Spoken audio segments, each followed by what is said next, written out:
And when you look at these numbers, Vinny, what do you make of this? Because the general consensus for the longest time was Ken Paxton's going to run away with this thing. Won't get to 50%, but he's going to be leading this, is what everyone was anticipating. I think he was going to be leading this, but I never thought he was going to run away with it. Sure. I mean, I always thought this was single digits, 4 or 5%. But he's been behind the entire time so far tonight. The Collin County number, that's an eyebrow raiser for sure.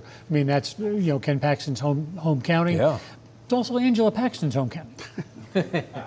Good point. His ex-wife. Alfredo, what do you make of these numbers here tonight? Yeah, I think that says a lot. It is his home county, but it's also a county where he's obviously created a lot of havoc and enemies. And so I think that speaks volumes to this race being as close as it is, and probably Cornyn prevailing at the end, but still runoff.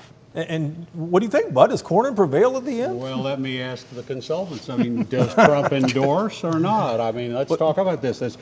Trump's been waiting to see who jumps ahead. Trump's endorsement is worth 10 points.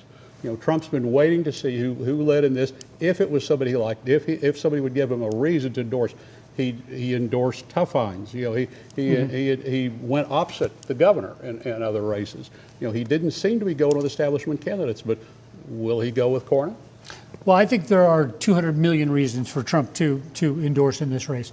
I think if it winds up being Ken Paxton in the fall, the Republican Party is going to have to put in something on the order of $100 to $200 million to defend this seat, and they will do it. They've got the money, and they will do it. And love the president or hate the president, the man understands money, and he knows that if he can get Cornyn into the general, we can save $150 million and use it in North Carolina, Michigan, a lot of other places. But everyone's been waiting on this. The president was down in Corpus the other day and still wouldn't still wouldn't endorse in this race. He doesn't want to make Wesley Hunt mad. Exactly. What is it going to take, though? If, as Bud said, if Cornyn comes out on top in this runoff tonight, do you think that compels the president to endorse? Doesn't hurt. Yeah. He likes a winner. I think it would be easier for him to do it. I never want to predict what the president is going to do or not do. Yeah. But I think that makes it easier for him if Cornyn comes out either on top or within a couple of points. Alfredo? Yeah, I would say this. Alfredo, let me pause you for a moment. The governor just took the microphone. Now let's go listen to Governor Abbott speaking in Austin today. Schools with DEI, and we are not going to let that happen. Listen, they were talking about affordability.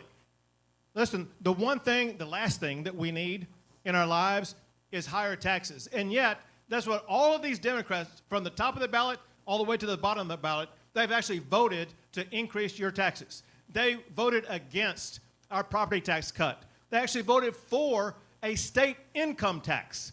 And they voted to tax your retirement savings. That is wrong, and we're not going to let that happen because we are going to keep Texas, Texas. Listen, there's a whole lot at stake in this whole campaign.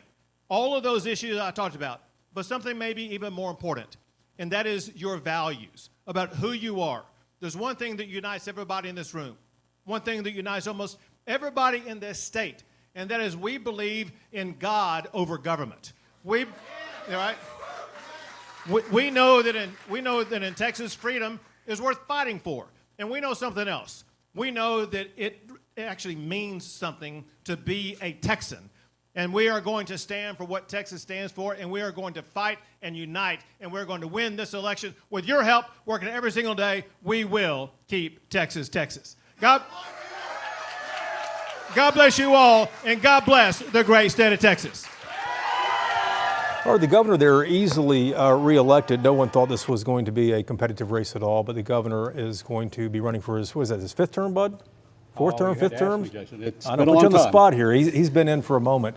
Not a surprise there. Pat Fallon, the congressman from North Texas, also reelected tonight. Brandon Gill, another Republican from North Texas. He represents Denton County, part of Tarrant County. He was also reelected tonight. Again, these were not competitive races, but still just indicative of the Republicans showing up and backing their normal guys. There's still an election in the fall. Renominated. Thank you for correcting my language there. Renominated. They are in Republican seats, though, so they